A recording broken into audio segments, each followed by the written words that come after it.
Vamos a pasar ahora a resolver las preguntas referidas a la ginecología. Pregunta 1. En la menstruación normal, la hemorragia media es de, expresada en mililitros, 600 centímetros cúbicos, 500, 650, 150 o 550 mililitros. Nosotros tenemos ciertos parámetros que nos implica cuando una mujer tiene el ciclo sexual y referido a la menstruación o el ciclo menstrual. Así tenemos que la duración del flujo es entre 2 a 8 días como máximo. El volumen del flujo total por menstruación es entre 30 a 80 centímetros cúbicos y la duración del ciclo está indicado como mínimo de 21 días y como máximo de 35 días. Es decir, como ustedes ven, tenemos rangos de normalidades, ¿ok?, que nos indican pues que existe una ciclicidad, ¿ok? Por lo tanto, dentro de las alternativas de la menstruación normal, son excesivas las alternativas que nos dan. Como máximo, la mayoría acepta que una mujer en una menstruación normal debe perder como máximo 80 centímetros cúbicos. Pregunta 2.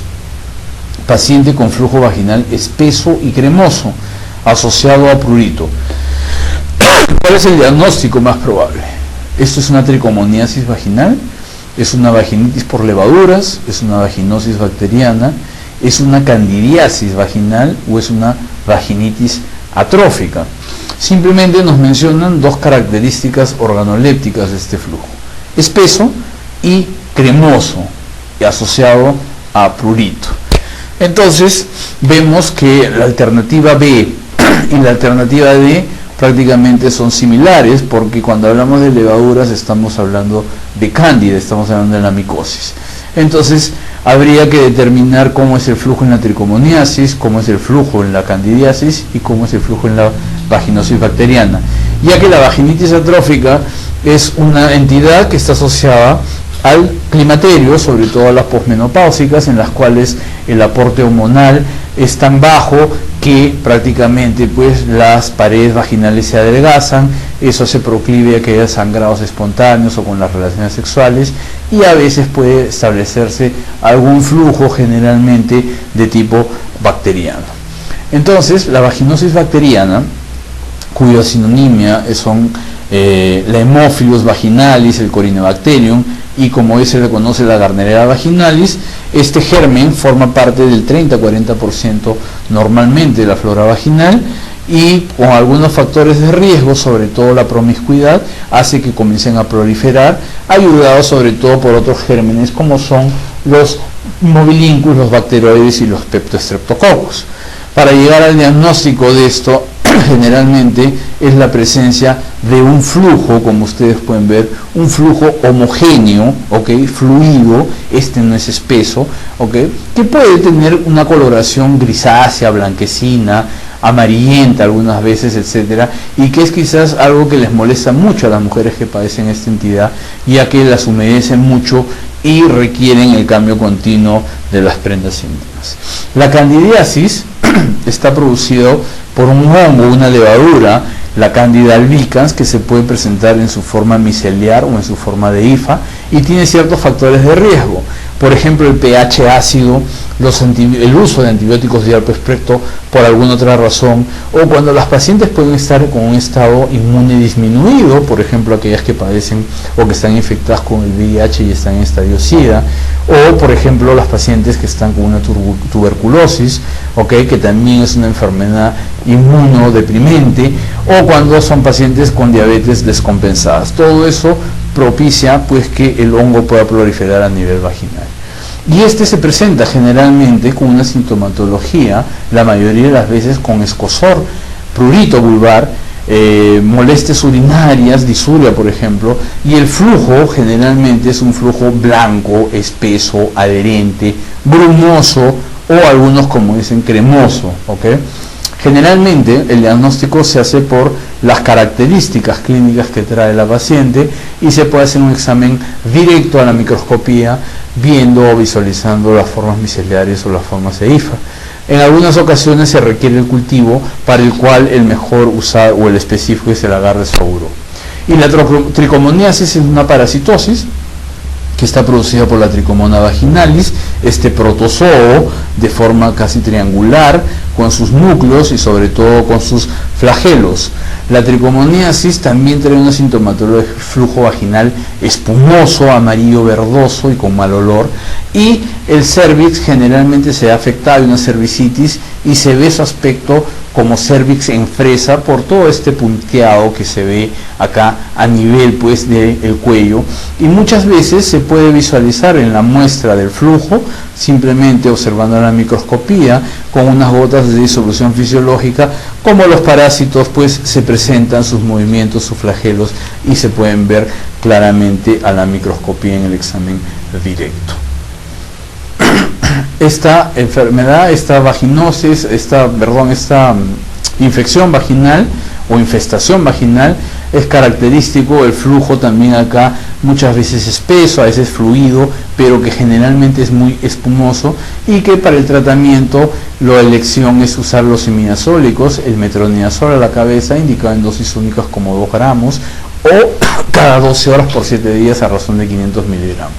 El tratamiento tópico es un tratamiento simplemente coadyuvante, en el cual por lo general se usan los preparados en óvulos vaginales, o que algunas veces en cremas, y es fundamental también dar el tratamiento a la pareja, ya que el varón es el portador asintomático de este protozoo.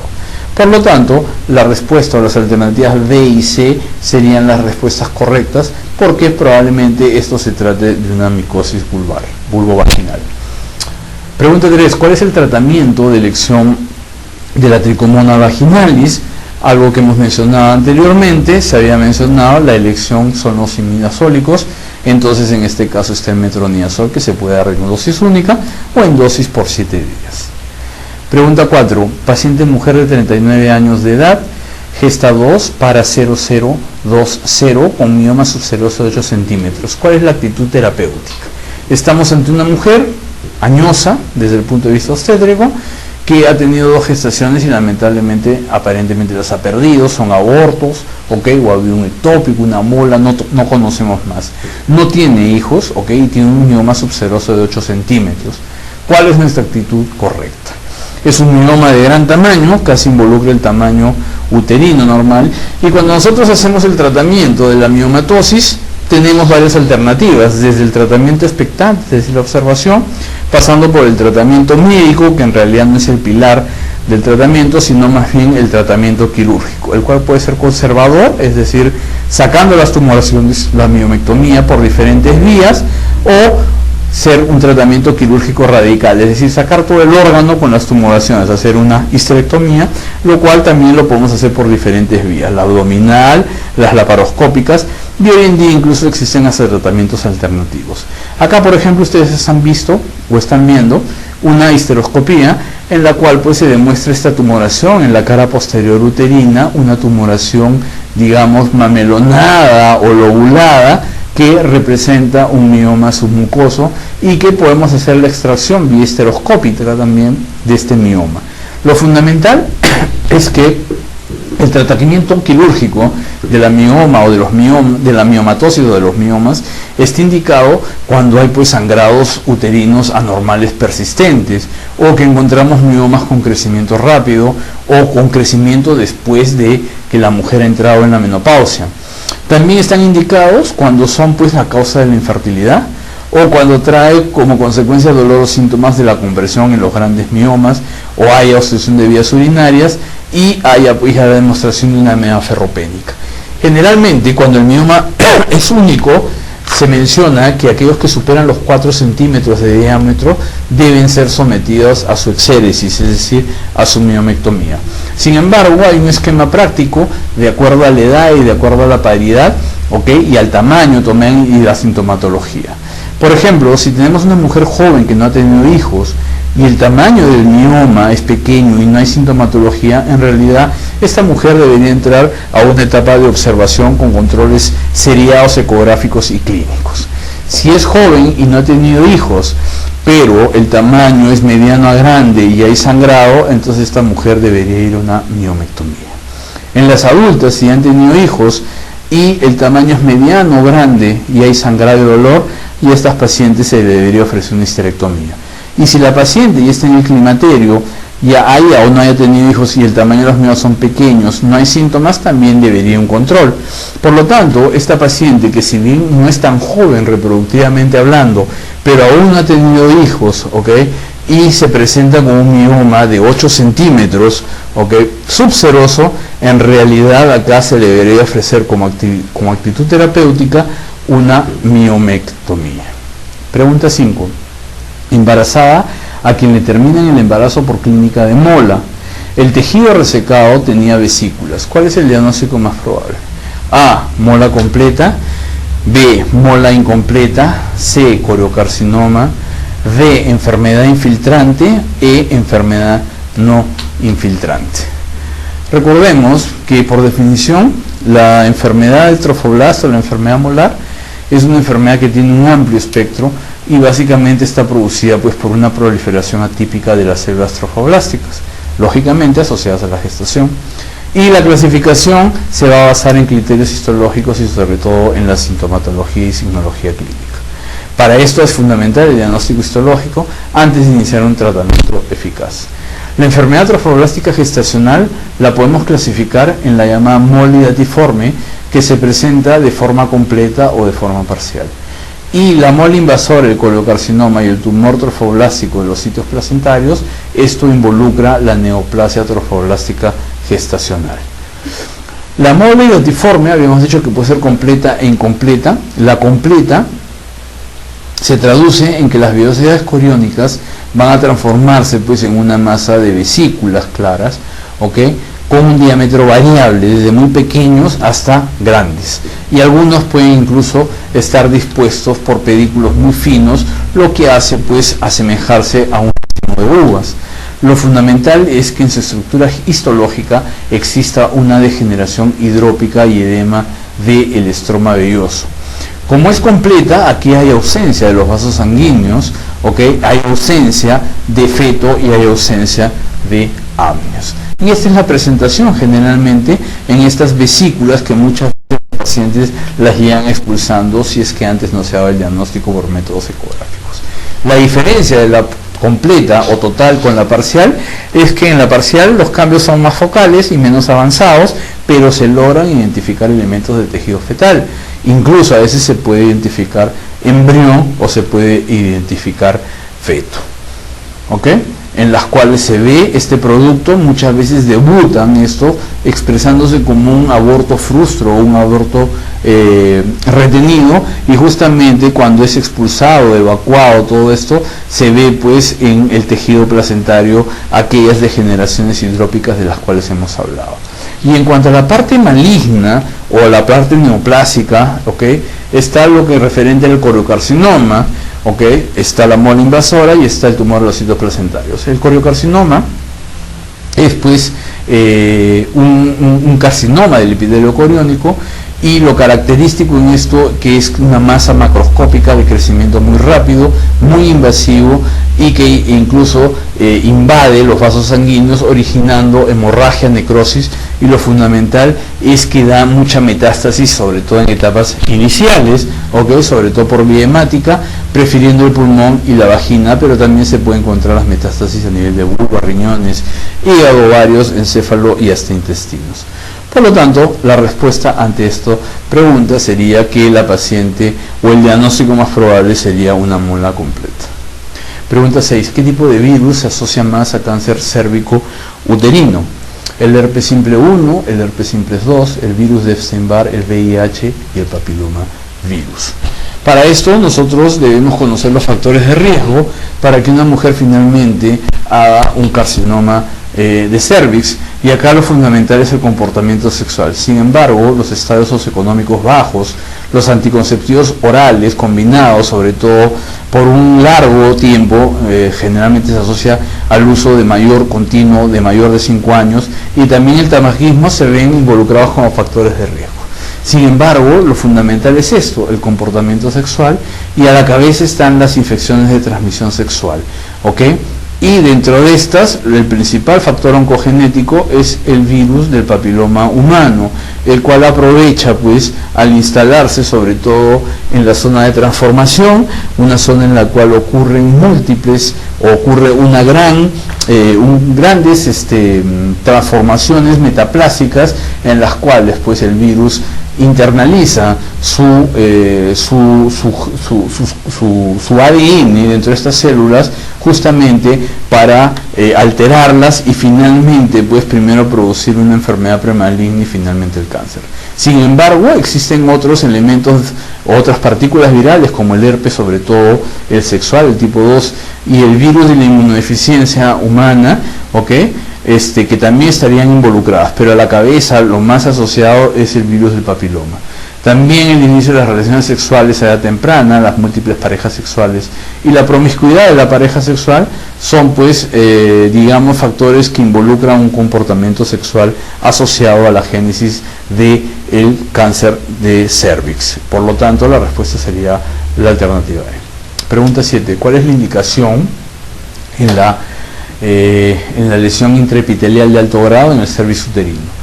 Hacer un cono cervical, hacer una histerectomía abdominal, una electrocauterización, una histerectomía vaginal o hacer una histerectomía ampliada a la vagina. Cuando nosotros tenemos una citología positiva, o en este caso un LIE de alto grado, debemos ir hacia una colposcopía, y si esta es positiva debemos ir hacia una biopsia con la finalidad de entregarle tejido al anatomopatólogo y determinarnos si este LIE de alto grado a qué se está refiriendo, si es una displasia moderada, una severa o quizás es un carcinoma in situ. Por lo tanto, hacemos una colposcopía con biopsias dirigidas, haciendo primero la metodología de la inspección visual, primero con el ácido acético, con la finalidad de determinar cuáles son las áreas que podrían estar involucradas con células o enfermedad premaligna o maligna, es decir, la aparición de esta coloración blanquecina en la cual se han coagulado la gran cantidad de proteínas que tiene estas áreas involucradas con la génesis de un cáncer de cervix. Posteriormente hacemos la tinción con el Lugol, porque las células normales captan adecuadamente el glucógeno, mientras que las premalignas y las malignas no. Entonces eso nos hace pues una visualización adecuada para escoger el área donde vamos a tomar muestras de tejido, es decir, donde vamos a hacer la biopsia, para enviarle seguidamente al patólogo pues esa muestra y que nos determine histológicamente ante qué estamos. El tratamiento generalmente de los líos de alto grado involucra que estemos frente a una enfermedad premaligna o que estemos frente a un carcinoma in situ. Por lo tanto, las enfermedades premalignas se pueden tratar con métodos ablativos o con métodos excisionales. Es decir, nosotros matando las células, haciendo la ablación mediante el frío o mediante el caliente, con crioterapia, con electrofulguración, o con ablación con láser, o haciendo la excisión del cono LIP, lo cual pues puede ser una metodología para tratar la enfermedad premaligna e incluso algunas veces el carcinoma in situ, siempre y cuando entreguemos márgenes libres en los conos, en las piezas extraídas, y que el patólogo nos indique pues que realmente simplemente estamos ante un cáncer in situ. Sin embargo, con algunos factores de riesgo, la enfermedad o la lesión premaligna puede también ser tratada con la excisión mediante los conos, ya sean los conos calientes como es el asa diatérmica, como es el láser, o el cono frío, que se hace simplemente con la extracción de la pieza anatómica con un bisturí, con un escalpelo, y la colocación de puntos hemostáticos, para evitar el sangrado excesivo en el lecho cruento que queda una vez que hacemos el cono cervical, como estamos viendo acá. Entonces, de estas maneras podemos hacer ese tratamiento, pero siempre estar seguros de si estamos ante una enfermedad premaligna o no, porque en general y para las alternativas de un LIE de alto grado, la alternativa A sería la correcta de hacer un cono cervical. Pregunta 8. A una mujer de 49 años de edad se le realiza un Papa Nicolau y el resultado se informa como neoplasia intracervical 3, es decir, el NIC3 o displasia severa, o lesión intraepitelial escamosa de alto grado. Usted indicaría el siguiente procedimiento. Según lo que hemos hablado en la pregunta anterior, entonces acá lo que deberíamos, la metodología que se debería seguir para llegar al diagnóstico definitivo es hacer una colposcopía y una biopsia dirigida. Pregunta 9. Paciente mujer con una secreción grisácea, abundante, fétida y con un pH mayor de 7. ¿Cuál es el diagnóstico probable? ¿Estamos frente a una moniliasis? ¿Estamos frente a una candidiasis? ¿Una vaginosis? ¿Una tricomonas? ¿O estamos frente a una clamidia? En primer término hay que hacer la salvedad que moniliasis, candidiasis o vaginitis por levaduras es lo mismo. Estamos hablando frente a una entidad micótica. El diagnóstico que nosotros, o la valoración diagnóstico, el procedimiento diagnóstico que hacemos frente a una vaginosis bacteriana es la presencia de 3 de 4 criterios que fueron indicados por Amsel, ¿ok?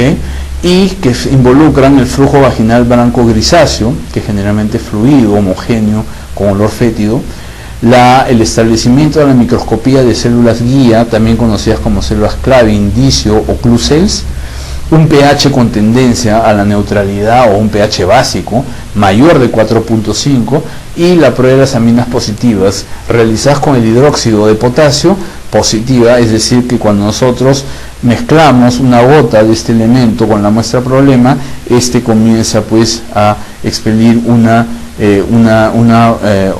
olor que es comparado con el pescado malogrado, el pescado podrido. Este es el flujo que normalmente se presenta en la vaginosis, que ya lo hemos mencionado en preguntas anteriores, un flujo fluido, la humedece mucho a la paciente. Estas son las células guía, ¿okay? La célula vaginal epitelial rodeada por múltiples garnerelas teñidas acá pues cuando se hace la coloración de Gram. Y el tratamiento para la vaginosis es el uso pues por vía tópico de la clindamicina, ya puede ser en crema al 2% o en óvulos de 100 miligramos por día entre 3 a 6 días, y para algunos también el metronidazol es muy efectivo a razón de 500 miligramos cada 12 horas por 7 días, o dar una dosis única de 2 gramos. También la amoxicilina es una alternativa, pero teniendo a la clindamicina y al metronidazol generalmente los pacientes calman o curan con estos medicamentos. Por lo tanto, la respuesta será: estamos frente a una vaginosis, esta es una vaginosis bacteriana. Pregunta 10. ¿Cuál de las siguientes afirmaciones sobre la enfermedad pélvica inflamatoria es incorrecta? A. La mayoría de las veces se origina por vía ascendente. B. La promiscuidad sexual incrementa el riesgo de padecer la enfermedad. C. Puede tener como secuela la esterilidad. 10. Los gérmenes causantes de la enfermedad más frecuentes son Neisseria gonorrea y Chlamydia trachomatis. O E. Para el diagnóstico es imprescindible la toma de cultivo por laparoscopía. Recordemos que por definición de la OMS, la enfermedad inflamatoria pélvica, ¿okay?, es la enfermedad inflamatoria de los órganos pélvicos femeninos, ¿okay? Y muchas veces pues esto está asociado dentro de lo que es el manejo sindrómico indicado por la OMS como el síndrome de dolor abdominal bajo. La CDC define la enfermedad inflamatoria pélvica como aquel síndrome clínico que va a estar asociado con la invasión de microorganismos por vía ascendente, es decir, microorganismos que han aprovechado el sistema canalicular de los genitales femeninos para ascender primero desde vagina por el cervix, llegar al endometrio, de ahí a la trompa e incluso pues colonizar toda la pelvis, toda la cavidad pélvica. Y esta invasión ascendente no tiene relación con el embarazo o con la cirugía. Existen varios factores de riesgo para que una mujer haga una enfermedad inflamatoria pélvica. En primer lugar está pues la asociación con enfermedades de transmisión sexual, y acá a la cabeza está la gonocosis y la clamidiasis, que generalmente empiezan con una cervicitis y estos gérmenes comienzan a ascender hacia, digamos, la cavidad endometrial y de ahí a las trompas.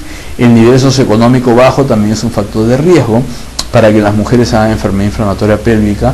Alguna metodología anticonceptiva, sobre todo los dispositivos intrauterinos, independientemente que liberen cobre o liberen hormonas, a través de los hilos, ¿okay?, que nos sirven para extraerlos en cualquier momento, de esto aprovechan los gérmenes para su ascensión.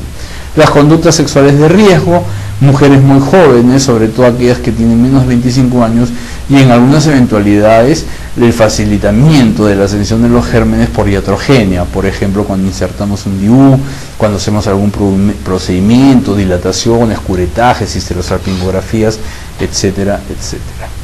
La etiología para esta enfermedad inflamatoria pélvica es un conglomerado o es una infección polimicrobiana, en primer lugar asociado pues a la clamidia, al gonococo, y en el cual también se involucran cualquier otro germen, pero sobre todo los anaerobios. Y el diagnóstico acá es fundamentalmente clínico, el cual va a estar apoyado por elementos de laboratorio y estudios por imágenes, ¿ok? Porque el retraso en el diagnóstico y en el tratamiento puede ocasionar secuelas importantes. Entre los estudios de laboratorio está, por ejemplo, pues el solicitar hemograma, bioquímica general, reactantes de fase aguda, como es la velocidad de sedimentación, el PCR, ¿ok? O un examen de orina. Y a la microbiología lo que queremos demostrar es que en la muestra problema esté el gonococo, la clamidia, ¿ok? Y si bien las muestras obtenidas por la laparoscopía o culocentesis aumentan la especificidad, esto no involucra a que sean necesarias para el diagnóstico final. Las secuelas que me puedan presentar la enfermedad inflamatoria pélvica va de la mano con lo que es infertilidad, sobre todo por alteración del factor tubo peritoneal, por todas estas cicatrizaciones que se van a presentar, estas adherencias, en las cuales pues lógicamente va a alterar la fertilidad de la mujer. También hay un mayor riesgo de embarazo ectópico, 6 a 7 veces mayor comparado con aquellas mujeres que no han tenido la enfermedad, o estas mujeres también como secuela pueden quedar con un síndrome de dolor pélvico crónico, justamente por el establecimiento de todas estas adherencias, las cuales pueden ser laxas o las cuales pueden ser firmes, y generalmente deben de ir a una cirugía de adherenciolisis, ¿ok? Para restituir toda la normalidad anatómica previa a la enfermedad. Como ustedes están viendo, acá simplemente hay adherencias, no se ve material purulento, la enfermedad ya se venció, ya la infección pues se controló y simplemente quedan las secuelas por la cicatrización que ha ocurrido a raíz pues de toda la inflamación supeditada a la infección que hubo anteriormente. Por lo tanto, la respuesta incorrecta es la alternativa B. Para el diagnóstico es imprescindible la toma de cultivo por laparoscopía.